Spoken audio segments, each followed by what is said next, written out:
मैं Sanjeev Kumar education mania से और एक बार फिर सभी का स्वागत है हमारे चैनल एजुकेशन मेनिया पर, जहाँ पे अपने मैथ्स की क्लास लग रही है। मैथ्स की अपने यहाँ पे कंपटीशन से रिलेटेड अपनी जो क्लास लग रही थी वो थी एवरेज की, और एवरेज में हमने जो क्वेश्चन किए थे औसत निकालने का तरीका, एवरेज निकालने का तरीका, प्राकृतिक संख्याएं, कंटिन्यूस की जो बात चली, प्राकृतिक संख्याओं की जो बात चल रही थी, वो साथ में एन स्क्वायर एन क्यूब के बारे में घर में अगर संख्याएं आ जाए तो उनका औसत कैसे निकालना है। जाते जाते मैंने आपको ये दो क्वेश्चन दिए थे कि प्रारंभिक 8 घन पूर्णांक वाली संख्याओं, धन नहीं है यहाँ पे, यदि धन नहीं है, धन का मतलब होता है पॉजिटिव, मैं धन की बात नहीं कर रहा यहाँ पे, मैं कर रहा हूँ धन मतलब क्यूब, क्यूब से रिलेटेड 8। अब पहली 8 संख्या कौन सी होगी? 1 का क्यूब, 2 का क्यूब, 3 का क्यूब, 4 का क्यूब, 5 का क्यूब, 6 का क्यूब, 7 का क्यूब, 8 का क्यूब। ये बात कर रहा है इनकी क्यूब की। ये कह रहा है कि 8 तक क्यूब में संख्याएं दी होगी और इनका औसत क्या होगा। अब बात करते हैं कि इनका औसत क्या होगा।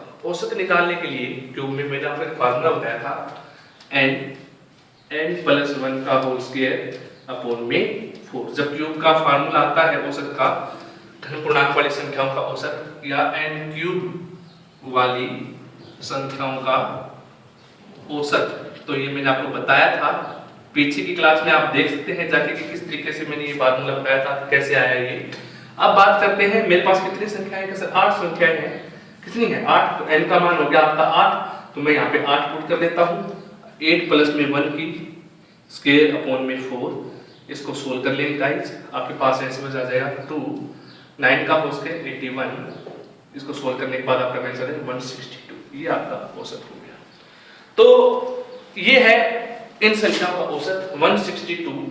अब बात करते हैं, मैं नेक्स्ट टॉपिक पे आता हूँ इसी क्वेश्चन के अंदर। अब उसने बोला सेम इसी प्रकार का क्वेश्चन है 24 घन पूर्णांक। अब ये 24 तक चल रहा है, मैं 9 की क्यूब, 10 की क्यूब ऐसे करके ये 24 की क्यूब, इन संख्याओं का औसत निकालना है। तो अब n का मान क्या हो गया आपका? अब जो n का मान हो गया वो हो गया 24। बस कुछ नहीं करना, मेरे को ये फार्मूला मेरे पास दिया हुआ है और इस फार्मूले के अंदर वैल्यू पुट करनी है। मेरे पास जो वैल्यू आएगी 24 + में 1 होल स्क्वायर अपॉन में 4, काटूंगा 6, 25 का होल स्क्वायर होता है 625, इसको मल्टीप्लाई कर लेना गाइस, आपका आंसर आ जाएगा। तो इस तरीके से आप कोई जो औसत है क्यूब वाली संख्याओं का औसत दिखा सकते हैं। कॉन्सेप्ट क्लियर हो गए। आज अपने ज्यादा से ज्यादा क्वेश्चन करेंगे, और जो आज मैं आपके लिए बड़े बड़े क्वेश्चन लेके आया हूं जो कंपटीशन लेवल के पूछे गए हैं अच्छे से निकाल के। तो जो पहला क्वेश्चन है वो देख लीजिए आप। अब मैं जो कॉन्सेप्ट बताए हैं उन्हीं कॉन्सेप्ट के ऊपर ये क्वेश्चन होंगे। तो स्टार्ट करते हैं कॉन्सेप्ट गाइस, क्वेश्चन स्टार्ट करते हैं। ये फर्स्ट क्वेश्चन है, देख लीजिए। क्वेश्चन है कि 100 से कम, फर्स्ट क्वेश्चन, 100 से कम विषम संख्याओं का औसत, विषम संख्याओं का औसत। ऑप्शन दिए हुए हैं आपके 50, 50.5, 51, 51.5। ये आपके ऑप्शन है, आपको बताना है कि इसमें से क्या आंसर है। तो करते स्टार्ट। सबसे पहले वो उसने बोला कि 100 से कम विषम संख्याओं का औसत, तो 1 से लेके मैंने 100 तक विषम संख्याएं लिखी, 100 तक कुल संख्याएं लिख ली। अब 100 से कम कौन सी विषम संख्याएं होती है भाई? एक मिनिमम, सबसे छोटी संख्या तो 1 होती है। 0 विषम संख्या में नहीं आता है, ना सम संख्या के अंदर आता है। अपने को सिर्फ विषम संख्या लेनी है तो मैं 1 से स्टार्ट करूंगा। और 100 से कम विषम संख्या कौन सी होती है सर? 99 मतलब। और इसके बाद 3 आता है, 5 आता है, 7 आता है, इधर 97 आता है, इसी तरीके से चलता है कंटिन्यू। अपने को सिर्फ विषम संख्या लेनी है 100 से कम। अब मैंने आपको एक फार्मूला बताया था कि प्रथम अंक प्लस अंतिम अंक बटे में 2। प्रथम अंक आपका क्या है? 1। अंतिम अंक 100 नहीं है, 100 नहीं, लेकिन उसने बोला 100 से कम विषम संख्याएं, विषम लेना है। विषम जो लास्ट अंतिम अंक है कौन सा है? विषम जो है, जो अंतिम अंक है वो है 99। तो मैं यहाँ पे 99 बटे में 2, याद क्या? 100 2, ये आपका आंसर आ गया 50, तो ये आपका ऑप्शन हो गया, ये आपका ए, तो ये आपका आंसर हो गया। कंपटीशन में ज्यादा लेंथी क्वेश्चन नहीं पूछते, एक बेसिक क्वेश्चन पूछते हैं जो आपके कॉन्सेप्ट क्लियर होने चाहिए। अब मैं आगे चलता हूं नेक्स्ट कॉन्सेप्ट पे, नेक्स्ट क्वेश्चन पे। नेक्स्ट क्वेश्चन है, देखो 5 संख्याओं का औसत 7 है। मेरे पास 5 संख्याएं दे रखी है, मेरी बात ध्यान से सुनना कि 5 संख्याओं का औसत जो है वो 7 है।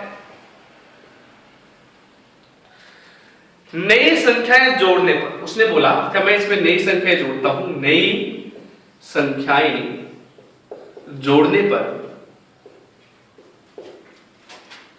8 संख्याओं का औसत, 8 संख्याओं का औसत 8.5 हो जाता है। बहुत ही बढ़िया क्वेश्चन है। तो नई जोड़ी गई संख्याओं का औसत क्या होगा? संख्याओं का औसत क्या होगा? ऑप्शन दे देता हूं आपको। ऑप्शन है, पहला ऑप्शन देता है 9, 10,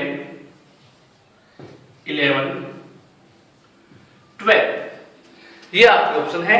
आपको बताना है कि 5 संख्याओं का औसत तो 7 है, नई संख्या जोड़ने पर 8 संख्याओं का औसत 8.5 हो जाता है। तो नई संख्या जो जोड़ी गई है उनका औसत क्या है? बहुत ही इंटरेस्टिंग क्वेश्चन है, और ये क्वेश्चन जो है वो एलडीसी में पूछा गया है और बैंक में कई जगह ऐसे क्वेश्चन आते हैं। तो आज अपने इस क्वेश्चन को सोल्व करते हैं। क्वेश्चन पे कॉन्सेप्ट पे आते हैं। मैं पहली लाइन को लेकर चलता हूं, मेरी पहली लाइन पे ध्यान दें। सिर्फ 5 संख्याओं का औसत 7 है। ये जो मैं 5 संख्या ले रहा हूं, सपोज करो ये मेरी पहली संख्या है, ये मेरी दूसरी संख्या है, ये मेरी तीसरी संख्या है, ये मेरी चौथी संख्या है और ये मेरी 5वीं संख्या है। जब संख्याएं लगातार होती है, क्रमागत होती है, तो आपको पता है कि जो बीच वाली जो संख्या होती है वो आपका औसत होता है। 5 संख्याओं का औसत 7 है, मतलब ये जो बीच वाली संख्या है 3 नंबर, इसका मान क्या हो गया? 7 हो गया। अब उसने कहा नई संख्याएं जोड़ने पर 8 संख्याओं का औसत 8.5 हो गया। नई संख्याएं जोड़ने पर, अब मेरे एक बात बताओ कि नई संख्याएं कितनी जुड़ी? 5 तो थी, कितनी होगी? 8 संख्याओं का औसत। पहले 5 संख्याओं का औसत था, अब 8 संख्याओं का औसत हो गया, तो मतलब उसके अंदर नई 3 संख्याएं और जुड़ गई। तो मैं उन तीनों संख्याओं को मैं यहां पे लिख देता हूं अलग कलर से, 6, 7 और 8। अब मेरे पास 8 हो गई। अब उस पहले तो उसने कहा कि 5 संख्याओं का औसत 7 है। अब वो कह रहा है कि नई संख्याएं जोड़ दी, मैंने 3 संख्याएं और जोड़ दी, तो इनका औसत तो हो गया 8.5 हो गया। मतलब बीच वाली वैल्यू क्या हो रही है? 8.5। अब बीच वाली वैल्यू कौन सी आएगी? तो मैंने 4 तो ये निकाल दी, 4 ये निकाल दिए, तो मेरी जो संख्या आएगी वो कहां पे आएगी? वो सर यहां पे आएगी। ये हो गया 8.5। अगर ये 8.5 है, मेरी बात को ध्यान सुनना, ये अगर बीच में 8.5 है तो ये क्या होगा? 5 नंबर। सिंपल सी बात है, ये 9 होगा। ये 8.5 है तो ये 9, ये 8, ये 7 क्रमागत चल रही है, तो ये किसके बीच है? ये 5, मतलब कंटिन्यू चल रही है, 5, 6, 7, 8, 9। अगर ये कंटिन्यू चल रही है तो आगे भी तो कंटिन्यू चलेगी। तो मेरी ये संख्या कौन सी होगी? 10, 11, 12। मेरी बात को ध्यान सुनना कि 5 संख्याओं का औसत 7 दिया हुआ है और नई संख्या जोड़ने पर 8 संख्याओं का औसत 8.5 हो जाता है। 8 संख्याएं जोड़ी तो उसका 8.5 हो गया। तो ये संख्या क्या हो गई? 8.5 के बाद क्या आएगा? 9। 8.5 से पहले 8, मतलब 1 का अंतर है, यहाँ पे भी 1 का अंतर है, तो ये 6 होगी। तो ये कंटिन्यू 1-1 का अंतर रहेगा, तो 9 क्या है? 10, 11, 12। अब उसने क्वेश्चन बोला तो नई जोड़ी गई संख्याओं का औसत। अब ये जो नई संख्याएं जोड़ी गई है ना 3, अब इन तीनों संख्याओं का औसत क्या होगा भाई? अब इन तीनों संख्या का औसत क्या होता है? हमेशा बीच वाली संख्या, इन तीनों के बीच वाली संख्या, और वो आपकी क्या है? औसत ज्ञात कीजिए। ये आपका आंसर आ गया। कहने का मतलब है आपको कॉन्सेप्ट क्लियर होने चाहिए, आपको ये पता होना चाहिए औसत होता क्या है। वो कह रहे हैं 5 संख्या का औसत 7 है, 3 संख्या जोड़ने पे ये हो गया, मतलब वो क्रमागत की बात कर रहा है। ठीक है, अब चलता हूं नेक्स्ट क्वेश्चन पे।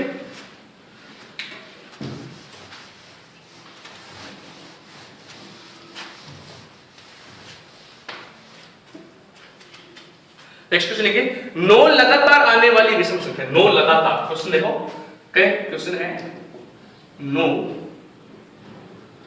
लगातार आने वाली विषम संख्याओं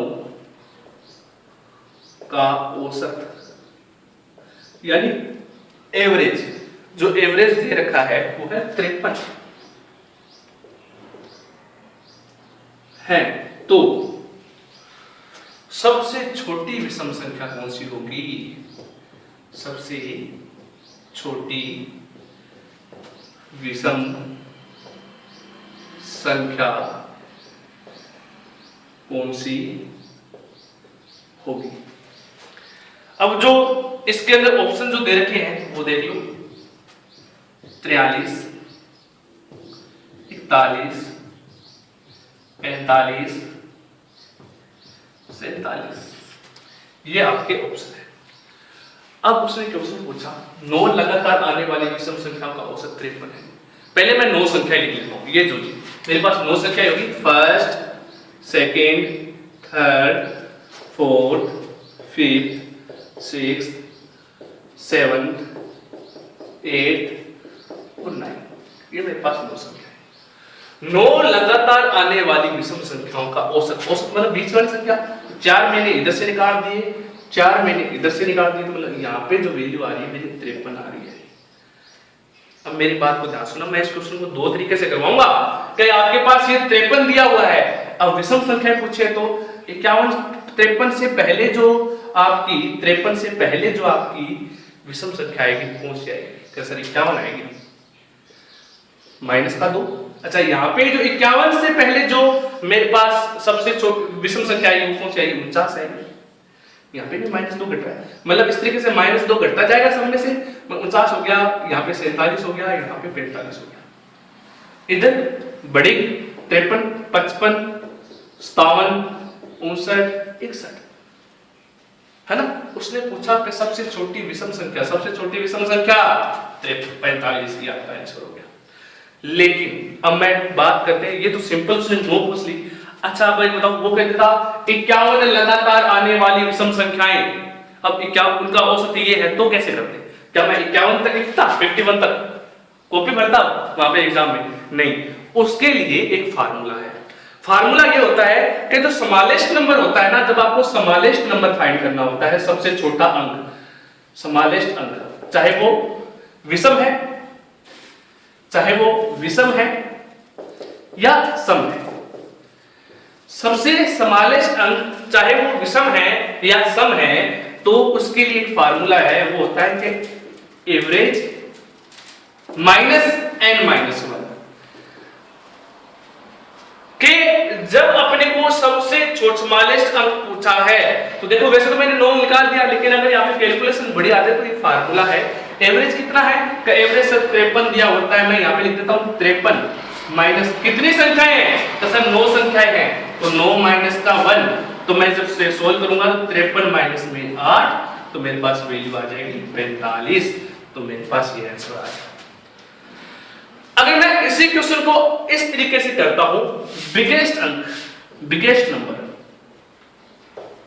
बिगेस्ट नंबर या बड़ा अंक, सबसे बड़ा अंक लगातार आने वाली, चाहे वो विषम है चाहे वो सम है, तो उसके लिए एक फार्मूला अलग से है।